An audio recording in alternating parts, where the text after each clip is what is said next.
আলহামদুলিল্লাহ আমার কাকগুলো ভালো আছে, ইনশাআল্লাহ ভালো আছে, তারা ঠিকঠাক আছে। তাদের গরমে খুব অবস্থা তাদেরও খারাপ ছিল। সো একটা গল্প বলি, আবার এটা ভাইরাল হয়ে যাবে।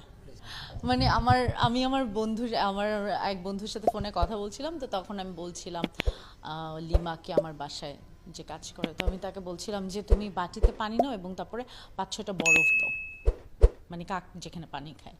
তো আমার ফ্রেন্ড হাসতেছিল যে মানে তুমি কি এখন কাকদেরকে ঠান্ডা পানি খাওয়াব?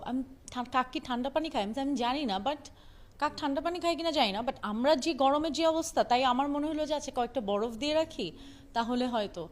সো আমার সাথে কাকের সম্পর্কটা এরকমই, এবং আমার সবসময় মনে হয় ওরা আমাকে আশীর্বাদ করতে থাকে অল দ্য টাইম, এবং আমার মনে হয় যে ওদের আশীর্বাদেই আমি আসলে একের পর এক এগিয়ে যাব, এবং আমার ওদের সাথে যে আমার বন্ধুত্বটা, এবং এই যে কাককে আপনারা এত আপন করে নিয়েছেন, বা যখনই আপনাদের সাথে দেখা